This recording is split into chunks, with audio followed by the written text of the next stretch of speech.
Hello everyone, welcome to KV classes. मैं Badshah sir, आपका English गुरु। छात्रों, आज हम डिस्कस करेंगे कंजक्शन चैप्टर से नेक्स्ट टॉपिक के बारे में। इससे पहले भी जो वीडियोस बने हैं पार्ट 1, पार्ट 2, पार्ट 3, उसको आप लोग देख लीजिएगा। और आज का जो टॉपिक है वो कंजक्शन से ही रिलेटेड है। ये टॉपिक है पार्ट 4 से, और ये जो आज हम पढ़ाएंगे वो आपके सामने बोर्ड पे लिखा ही है, लिस्ट के बारे में। और ये हर एक एग्जामिनेशन के लिए बहुत ही इम्पॉर्टेंट है, आता भी है कॉमन रूप से। ठीक, ये फिलर के रूप में भी आता है, आपके कॉमन एरर के रूप में भी आता है, और क्लोज टेस्ट में भी आ जाता है कभी कभार। तो ये ध्यान में रखिएगा, इम्पॉर्टेंट है। तो जाहिर सी बात है, नोट्स बनाते रहिएगा। आज हम बात करते हैं जो टॉपिक लिस्ट है, इसका यूज कैसे करेंगे किसी सेंटेंस में। अगर डिस्क्रिप्टिव में अगर लिखना भी हुआ तो हम कैसे लिखेंगे, तो ध्यान में रखिएगा। लिस्ट का मीन्स क्या होता है, पहले जानकारी ये ले लेते हैं। लिस्ट का मीन्स जो होता है, इसका मीन्स होता है कहीं ऐसा ना हो कि। इसका मीन्स क्या होता है, कहीं ऐसा ना हो कि। मतलब यहाँ पे जो वर्ड दे दिया गया ना, मतलब ये निगेटिव बता दिया। ठीक है, जैसे होता नहीं है कि ये तुम काम मत करो, कहीं ऐसा ना हो कि ये असफल हो जाए। ठीक, ऐसे बात करते हैं, निगेटिव बात तो ऐसे ही करते हैं। पहले पॉजिटिव में बताएंगे तुम ये काम मत करो, कहीं ऐसा ना हो कि तुम इसमें असफल हो जाओ। तो कहीं ऐसा ना हो का जब इंग्लिश में अगर हम अनुवाद करते हैं तो उसको हम लिस्ट के रूप में यूज करते हैं। तो ध्यान रखिएगा, जब किसी सेंटेंस में आपके पेपर में आए, कॉमन एरर हो चाहे इम्प्रूवमेंट हो, और लिस्ट वर्ड लिखा हो, तो समझ लेना बहुत ही आसान क्वेश्चन आया आपके सामने। ठीक है, फ्री का नंबर है ये। क्यों? क्योंकि इसमें फिक्स रहता है कि इसका आंसर यहीं पे होगा और इसके यहाँ पर किसका यूज किया जाएगा। ठीक, तो यहाँ पे दिया हुआ है कहीं ऐसा ना हो कि, तो इसमें हमने पहला दे दिया है, डायरेक्शन दिया है कि अगर ऐसा आएगा सेंटेंस में तो ध्यान में रखिएगा, no negative construction is used after lest. मतलब यहाँ पे कहने का सेंस ये है कि निगेटिव कॉन्स्ट्रक्शन मतलब निगेटिव, जैसे नॉट हुआ। ठीक, इसका प्रयोग क्या है कि लिस्ट के बाद अगर कोई भी, लिस्ट एज अ कंजक्शन के रूप में काम करेगा, इसके बाद क्या होगा, कोई ना कोई क्लॉज होगा। तो अगर उस क्लॉज में अगर निगेटिव कॉन्स्ट्रक्शन मतलब नॉट वाले वर्ड दिखाई दें तो वो क्या हो जाएगा, गलत हो जाएगा। दूसरा पॉइंट ये है कि लिस्ट के बाद जो भी सेंटेंस बनेगा, मतलब जो भी क्लॉज बनेगा, वो क्या होगा, उसमें शुड का प्रयोग किया जाता है। ठीक, शुड का प्रयोग किया जाता है। अगर आप शुड का प्रयोग नहीं करते हैं, शुड हटा देते हैं, तो ध्यान में रखिएगा, generally should can be hide, मतलब इसको हम हाइड भी कर सकते हैं, मतलब छिपा भी सकते हैं तो भी सही होगा। चलिए ठीक है, इतना तो आपको समझ में आ ही गया होगा। और अच्छे से समझने के लिए हम एक एग्जाम्पल का यूज करेंगे जो बहुत इजी होगा और आपको समझने में बहुत हेल्पफुल करेगा। ठीक है, तो जैसे हम बात कर लेते हैं, फॉर एग्जाम्पल के तौर पर, जैसे हम कह दें, लिखें late him not run so fast. Late him not run so fast, मतलब उसे इतना तेजी से मत दौड़ने दो। यहाँ पे नॉट का प्रयोग हो गया है। ठीक है, फिलहाल आगे भी बढ़ते हैं। लेस्ट का प्रयोग हो गया। लेस्ट का मीन्स क्या होता है, कहीं ऐसा ना हो कि। ठीक, लेस्ट ही फॉल डाउन। ठीक है, अगर ये लिख दिया गया, ऐसे कहें ही डू नॉट प्रयोग कर लेते हैं, ही डू नॉट। अब यहाँ पे डू नॉट का है, चाहे डिड नॉट का है, चाहे जो भी आए। ठीक है, sorry, he does not fall down. ठीक है, यहाँ पे सब्जेक्ट के अकॉर्डिंग ही निर्धारित करेंगे हेल्पिंग वर्ब। ठीक, फॉल डाउन। फिलहाल यहाँ देख लेते हैं, कहीं ऐसा ना हो कि वो गिर जाए।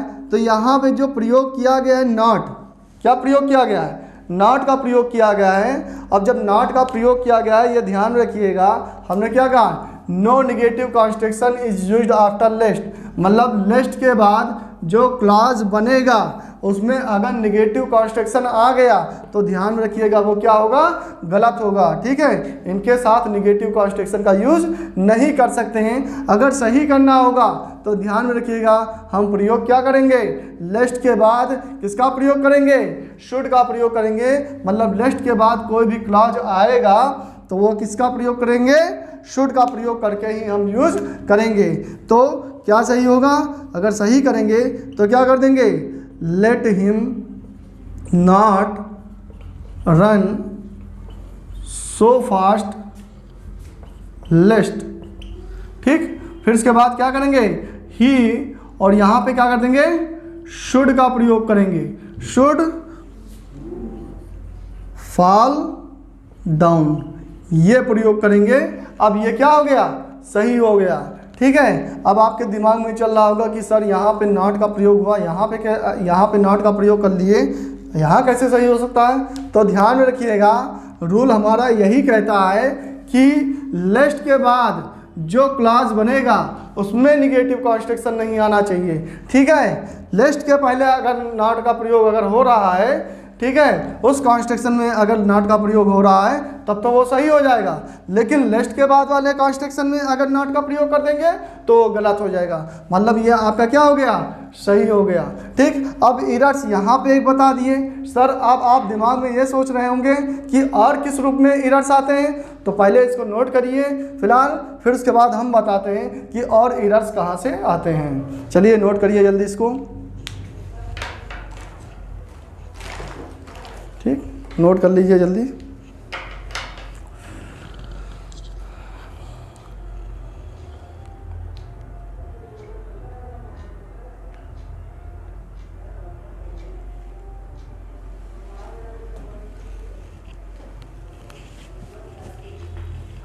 लिख लिए होंगे, अगर नहीं लिख पाए होंगे तो वीडियो को पॉज कर लीजिएगा क्योंकि समय बहुत तेज़ी से भाग रहा है। ठीक है, वीडियोस लंबी हो जाएंगी तो दिक्कतें आ जाएंगी। तो फिलहाल हम इसको रफ कर रहे हैं और बता रहे हैं और कहाँ से एरर्स आ सकते हैं। ठीक, तो चलिए हमने ये बता दिया कि लेस्ट के बाद शुड का प्रयोग होगा। मान लो अगर इस रूप में लिखकर चला आया पेपर में, ठीक है, अगर इस रूप में लिखकर चला आया, क्या कहे, let him not run so fast. अगर ये कह दिए let him run not run so fast lest he, और ये कह दिए शुड का प्रयोग कर लिए, शुड नॉट फॉल डाउन। अगर इस रूप में कर लिए तो ध्यान रखिएगा तब भी गलत है, अभी भी गलत है। गलत कहाँ आ रहा है, क्यों, यहाँ पे आ रहा है नॉट। शुड का प्रयोग भी हो लेकिन अगर नॉट का प्रयोग हो गया तो गलत हो जाएगा। ठीक है, मतलब कहने का सेंस ये है कि लेस्ट के बाद शुड का प्रयोग तो करेंगे ही करेंगे, लेकिन उसके साथ भी अगर नॉट का प्रयोग हो जाएगा तो गलत हो जाएगा। अगर सही करेंगे तो यहाँ पे मुझे क्या करना पड़ेगा, नॉट को हटाना पड़ेगा। अब ये क्या हो गया, आपका सही हो गया है। ठीक, अब तीसरा इसमें बताया गया है generally should can be hide. मतलब ऐसे कह सकते हैं शुड को छिपा भी सकते हैं। अगर आप डिस्क्रिप्टिव लिख रहे हैं, ठीक है, क्या डिस्क्रिप्टिव पेपर लिख रहे हैं तब की मैं बात कर रहा हूँ। पेपर में जब आता है कॉमन एरर में, ऑब्जेक्टिव टाइप में, तो इसमें शुड का प्रयोग तो मांगते ही मांगते हैं। लेकिन अगर आप डिस्क्रिप्टिव में लिख रहे हैं तो ध्यान में रखिएगा अगर शुड को हाइड भी कर देंगे तो भी सही हो जाएगा, उसमें कोई एरर नहीं है कि आप अफसोस करें कि हाँ हमने शुड का प्रयोग नहीं किया तो गलत हो जाएगा, ऐसा बात नहीं है। क्या लिखेंगे, late him not run so fast, ऐसे कहे let him run not run so fast, और ये कह दिए लेस्ट ही फॉल डाउन। अगर ये कह दिए तो भी ये क्या है, ये सही है। ठीक है, ऑब्जेक्टिव टाइप में मांगता है क्या, लेस्ट के बाद शुड का प्रयोग करेंगे, इसके बाद नेगेटिव कॉन्स्ट्रक्शन आएगा तो गलत हो जाएगा। ठीक है, नॉट अगर पहले आ रहा है तो कोई बात नहीं, लास्ट के बाद लेस्ट के पहले अगर आ रहा है तो कोई बात नहीं, लेकिन लेस्ट के बाद अगर नॉट का प्रयोग कर लेंगे तो क्या हो जाएगा, गलत हो जाएगा। ठीक, इतना पॉइंट तो आपको समझ में आ गया होगा। ठीक है, लिस्ट से रिलेटेड काफ़ी क्वेश्चंस आते हैं पेपर में, इसका हम बारी बारी से प्रैक्टिस भी करवाते रहेंगे और इसके बारे में बताते रहेंगे। इससे क्या होगा, आपको रिमाइंड भी हो जाएगा कि कहाँ पे किसका यूज किया जाएगा। चलिए ठीक है, अब हम चलते हैं अपने नेक्स्ट रूल के बारे में, और वो हमारा रूल होगा रूल नंबर 8। जल्दी से इसको कॉपी करिए, तब तक हम इसको हम क्या कर लेते हैं, रूल नंबर 8 लिख लेते हैं। जल्दी कॉपी करिएगा इसको, ठीक, क्योंकि टाइम बहुत कम है, कम समय में ज़्यादा से ज़्यादा कंटेंट आपको मिल जाए तो बहुत बढ़िया है, ज़्यादा दिक्कत नहीं होगी। ठीक, चलिए वीडियोस को पॉज कर लीजिएगा। चलिए अब हम बात कर लेते हैं, नेक्स्ट है हमारा सो दैट का रूल नंबर 8। ठीक है, रूल नंबर 8 में सो दैट का प्रयोग कैसे करते हैं। ठीक है, सो दैट किसी सेंटेंस में अगर हम सो दैट का प्रयोग अगर करते भी हैं, ठीक है, या प्रयोग किया हुआ मिलता है तो वहाँ पे ये क्या शो करता है। ध्यान रखिएगा, सो दैट का अगर प्रयोग किया जाता है तो यहाँ पे एक उद्देश्य, मतलब क्या बात होती है, पर्पस के बारे में बात होती है। एक उद्देश्य अगर इसका यूज किया जाता है तो एक उद्देश्य में यूज किया जाता है। कैसे किया जाता है, जैसे फॉर एग्जांपल के तौर पर अगर बात करें तो ऐसे कहें कि वी ईट हम खाते हैं, सो दैट। अब यहाँ पे सो दैट का मीन्स क्या निकल रहा है, ताकि। ठीक है, सो दैट मतलब क्या, ताकि। We eat so that we can survive. ठीक है, अब यहाँ पे बात हो रही है ताकि। ठीक, तो यहाँ पे किसका पर्पस का है, हम खाते हैं ताकि हम जिंदा रह सकें। ठीक, अब इसको और किस रूप में लिख सकते हैं, अगर हम ये कहें सो दैट ताकि, तो इसको सो दैट को हम ऐसे भी लिख सकते हैं, वी ईट इन ऑर्डर भी तो यूज कर सकते हैं, इन ऑर्डर टू सर्वाइव। ठीक, इस रूप में भी कर सकते हैं। ठीक, सो दैट की यहाँ पर क्या, इन ऑर्डर टू का भी प्रयोग कर सकते तो भी सही होगा। ठीक, अगर ये कह दें वी ईट टू सर्वाइव, हम जीने के लिए खाते हैं। ठीक है, वी ईट टू सर्वाइव तो भी सही होगा। लेकिन अगर ये कह दिए वी ईट फॉर सर्वाइविंग, अगर ये कह दिए वी ईट फॉर सर्वाइविंग, अगर ये कह दिए, अब यहाँ पे गलत हो जाएगा। यहाँ पे सर्वाइविंग का प्रयोग जो कर दिया गया है ये गलत होगा। बताइए इसमें क्या होना चाहिए।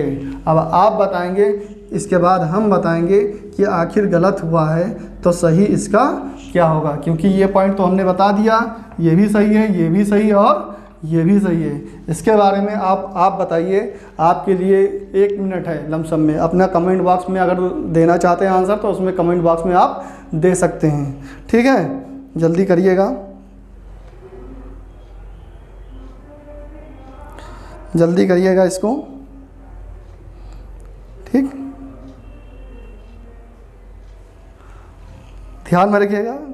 चलिए, आंसर तो दे ही दिए हैं, जान भी होंगे कुछ लोग तो आंसर देंगे ही नहीं, सोचेंगे पहले आंसर तो सर दे ही देंगे, तो आंसर तो हम देंगे ही देंगे। फिलहाल आपका जज करना ज़रूरी है कि आप लोगों को आता है कि नहीं आता है। तो ध्यान रखिएगा, यहाँ तो मैंने गलत कर दिया है, यहाँ पे अगर सही करना होगा तो प्रीपोजिशन का खेल है। इसके बाद क्या आना चाहिए, नाउन आना चाहिए।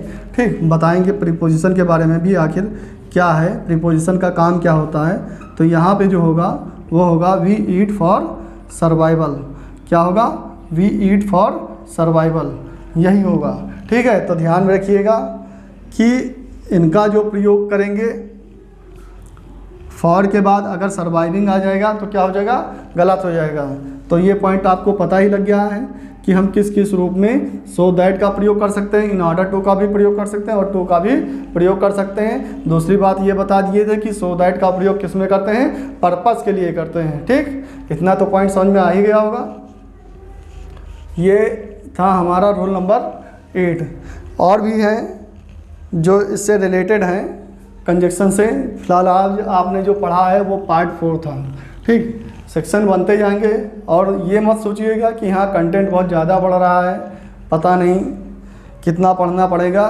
तो अगर ये सोच कर आकर आप तैयारी कर रहे हैं तो तैयारी करना आप बंद कर दीजिए, ठीक है। तैयारी करने के लिए पेशेंस भी होना चाहिए, और जितना कंटेंट हम देते जा रहे हैं, जो आपको पढ़ाते जा रहे हैं, उसको दिमाग में स्टोर भी रखते रहिए, ठीक। अगर आपको हम थोड़ा पढ़ा देंगे तो आपको नॉलेज थोड़ा सा ही रह जाएगा, जो कि आपको मेंस तक नहीं ले जा पाएगा।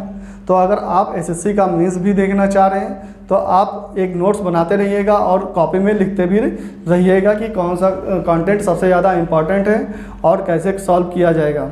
हाँ, क्वेश्चंस तो हम सॉल्व करवाएंगे ही करवाएंगे, जैसे चैप्टर क्लोज हो जाएगा उसके बाद हम क्वेश्चंस ही सॉल्व करवाएंगे और टॉपिक भी बताते रहेंगे कि कौन से रूल से कौन सा ये क्वेश्चन हल होगा, ठीक है। फिलहाल आज के लिए इतना ही। Thank you so much. बाकी हम मिलते हैं नेक्स्ट वीडियो पे कंजक्शन का पार्ट 4। Thank you.